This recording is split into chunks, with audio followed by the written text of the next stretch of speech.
Once upon a time, there was an enormous house on top of an enormous hill.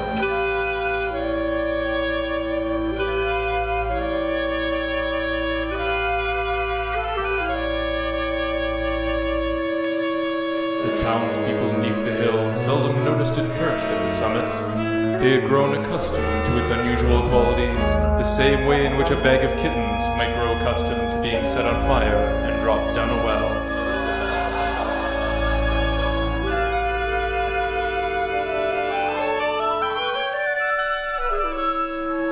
It was certainly a most unusual house, a set of windows that weren't quite perfectly square, and the smell of pickling pie wafting noisily from the windowsill.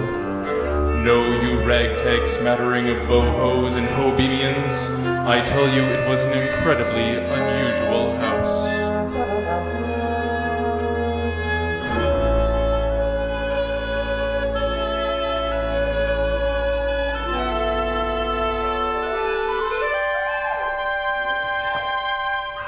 With a most unusual set of great galloping hippo legs.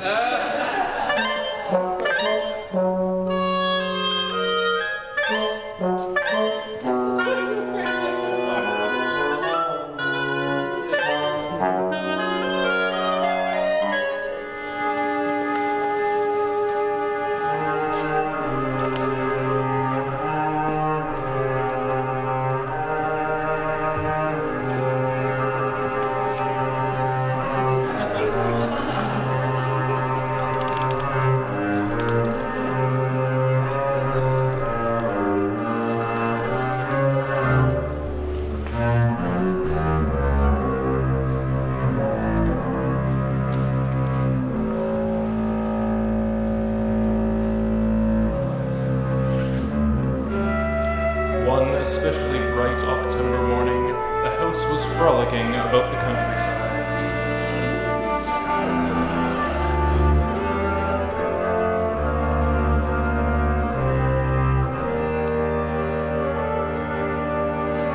It was a very vain house, and liked to admire the reflection of its shingles in a brook that happened to flow through what it thought of as its meadow. This particularly bright and nasal October morning also happened to be the same a coterie of wild horses was using to pass through its meadow.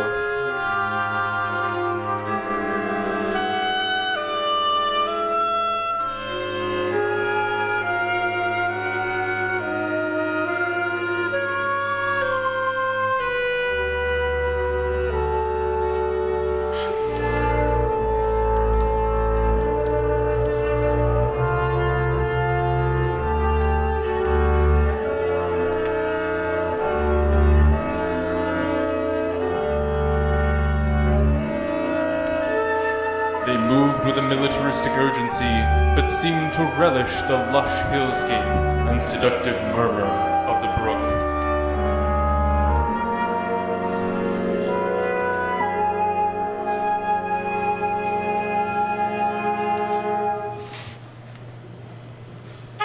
It could go without saying it, were it not for the fact that I'm saying it, the horses took an immediate dislike to the hippo home.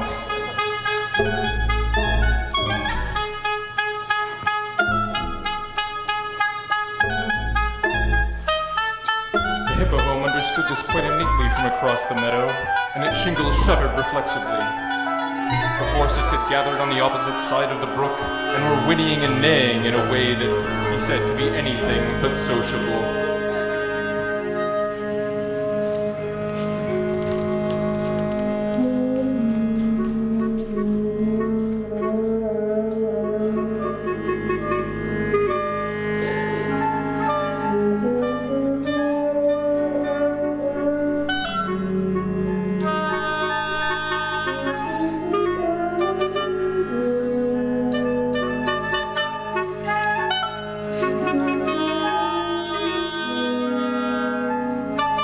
Like an over-rehearsed opera chorus, a contingent of horses marched to the front of the mob, and despite having no arms, managed to play a small fanfare. Banana! And out stepped the biggest, meanest, ugliest horse.